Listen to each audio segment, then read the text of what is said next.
Les amis, bonjour, on se retrouve pour une nouvelle vidéo XM Studio, une nouvelle vidéo Spider-Man et une nouvelle vidéo Sinister Six.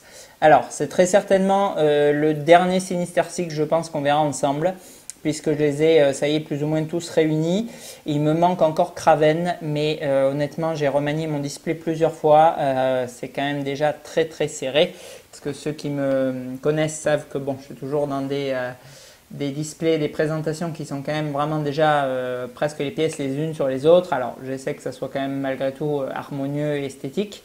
Mais bon, voilà, c'est quand même effectivement, on est loin de la présentation musée qu'aime mon ami Julien avec une pièce sur un pylône et 1 mètre carré d'espace de chaque côté. Voilà, donc je pense que je vais du coup terminer là et ne pas prendre Kraven. Ça m'embête un peu parce que vous le savez, je suis vraiment sur les lignes complétistes et c'est du coup le dernier Sinister Six sorti qu'il me manque, puisqu'après il y en a qui ont de toute façon pas fait. J'aurais bien aimé avoir, alors il ne fait pas partie des Sinister Six, mais j'aurais bien aimé avoir un Hobgoblin. Il y a un autre Sinister qu'on voit souvent qu'ils n'ont pas réalisé, dont je vous ai parlé dans les vidéos précédentes. Là, ça fait longtemps que je n'ai pas regardé Spider-Man, donc il ne me revient pas en tête. Mais voilà, bon, ils y sont de toute façon pas tous. Mais dans les existants, j'aurais quand même bien aimé prendre Kraven. Le XM n'est pas foufou, mais bon, il se trouve souvent après relativement très très doux. Où il y a aussi un custom qui va sortir prochainement, un Tiger J, je crois, si je dis pas de bêtises, qui a l'air vraiment très sympa. Il est relativement vertical comme l'est ce Mysterio aujourd'hui. Voilà, mais franchement, je ne sais pas du tout où le caser. Donc bon, je pense je vais plus ou moins m'arrêter là. Alors, on voit aujourd'hui du coup tête d'ampoule, alors made in Ikea, 2,5 volts, à ne pas mettre du coup sur les suspensions qui ont trop de tension parce qu'ils risquent d'éclater.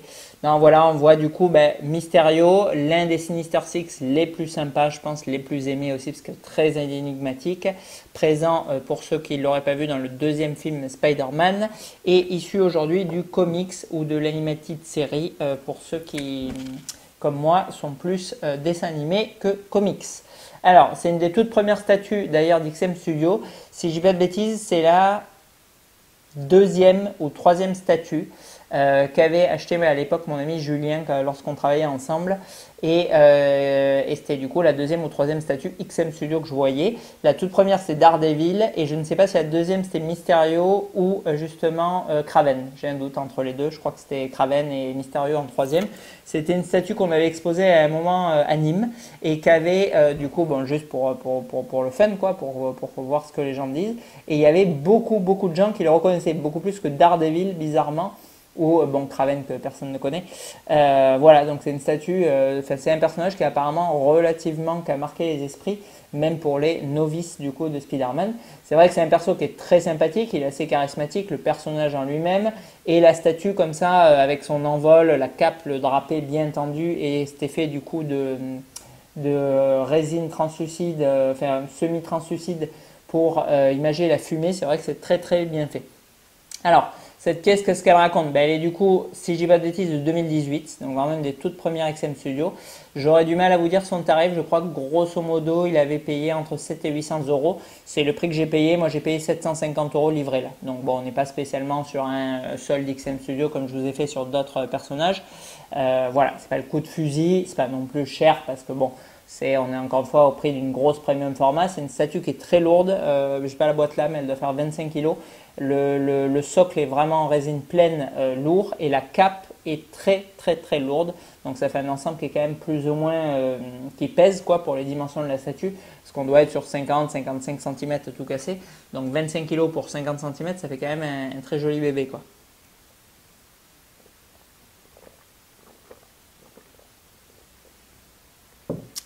Voilà, vous remarquerez une fois de plus une parfaite coordination dans la Vitréo entre mon sirop de menthe Tesser et le costume de Mysterio plus mon t-shirt. Voilà, franchement, je ne veux pas dire, mais on ne voit pas ça sur toutes les chaînes YouTube quand même. Voilà, donc ce personnage de Mysterio, il est tout en vertical. Alors, c'est une composition qui lui va extrêmement bien parce que c'est un personnage qui n'a pas spécialement de super pouvoir ou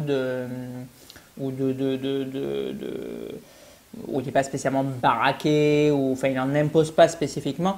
Donc le fait vraiment de l'avoir mis dans cette verticalité en train de un peu de s'envoler au travers de la fumée comme les effets qui produit très très souvent du coup dans le comics et dans la série animée, c'est à mon sens une très bonne idée. Alors déjà pour les collectionneurs c'est top parce que vous savez les statues en hauteur elles sont beaucoup plus faciles à caser bien sûr que les statues en largeur ou encore pire en profondeur. Et en plus ça lui donne un peu voilà cette magnificence, cette impression de mouvement tout en étant figé et ça c'est vraiment très très sympa. Autre effet que moi j'aime vraiment beaucoup, pourtant il est un peu daté, c'est cet effet de résine translucide teinte. Alors on a souvent de la résine translucide mat pour les effets fumés de manga. Ça je suis pas forcément fan, on retrouve ça chez Infinity Studio, on retrouve un petit peu ça chez KD. Bon, moi j'aime un peu moins, je trouve que ça fait un peu guimauve quoi, enfin c'est pas très réaliste. En revanche, de la résine semi-translucide comme celle-là, elle est translucide mais elle est quand même très opaque en même temps, avec des dégradés et de beige, de blanc et du coup de violet. Pour rappeler du coup la cape, les reflets de la cape. Je trouve que ça fait vraiment vraiment très sympa. Franchement, ça match à fond avec l'effet comics. Ça donne vraiment une très très belle enroulée dynamique et tout, effet de disparition du personnage. Et en plus, avec du coup le fait d'avoir gonflé la cape comme si vraiment il se propulsait au travers de la fumée, je trouve que c'est vraiment une très belle pose qu'a choisi XM Studio. Après, bon, comme d'habitude, on n'est pas surpris. Alors, je tiens à préciser que c'est, je dirais facilement la 30e XM Studio que je reçois, puisque je crois que j'en suis à une soixantaine de statues là dans ma salle comics. D'ailleurs, la moitié en custom à peu près, donc je dirais que l'autre moitié c'est du XM. Et j'ai jamais eu aucune casse, zéro casse, vraiment les packaging. Là, on est du coup sur des petits colis qui font 30 par 40 par 50. Ils sont bien évidemment valdingués, c'est pas comme les énormes cartons Prime One, eux ils sont petits donc c'est sûr ils sont lancés et tout par les transporteurs et c'est toujours impeccable, ça ne bouge pas d'un millimètre, les pièces sont parfaitement fixées dans les polis, tout est protégé, il n'y a pas un éclat de peinture, c'est parfait, ça c'est vraiment, vraiment top. Après, bon, c'est toujours très très propre comme toujours chez XM, même malgré les débuts et le fait qu'ils n'avaient pas encore beaucoup d'expérience, c'était déjà extrêmement propre. On a du coup ce socle effet un peu bronze qui va rappeler du coup les emblèmes de Mysterio sur les poignets, le collier et la ceinture, ça c'est chouette. Et ensuite on a 3 têtes, alors bon moi je trouve pas honnêtement énormément d'intérêt. On a la tête unmasked, bon vous le savez moi je suis pas un grand fan des têtes unmasked, voilà je vois pas beaucoup d'intérêt de montrer le visage du personnage parce que c'est beaucoup moins emblématique que là où on le voit 95% du temps avec le globe.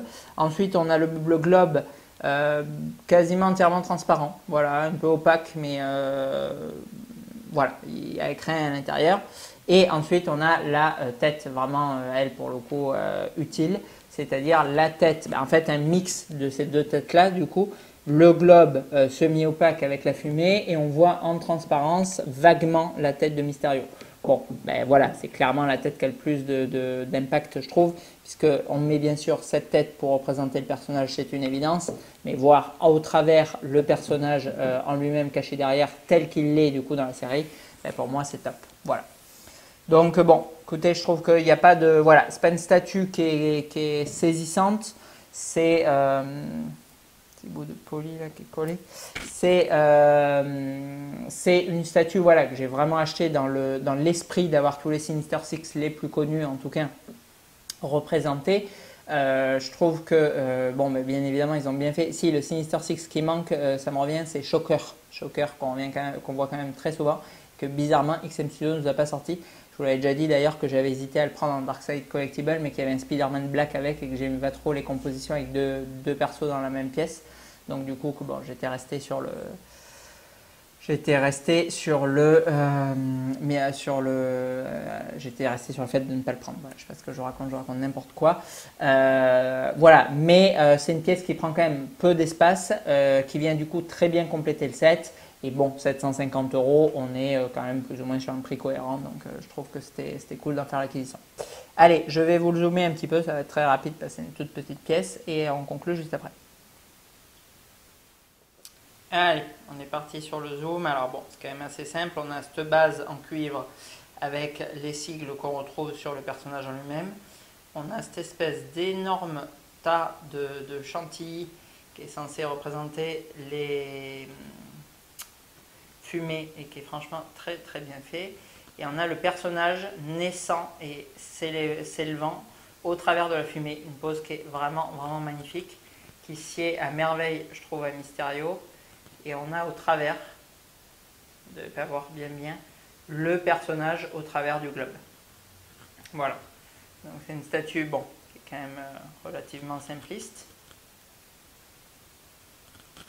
Ok, très très cool.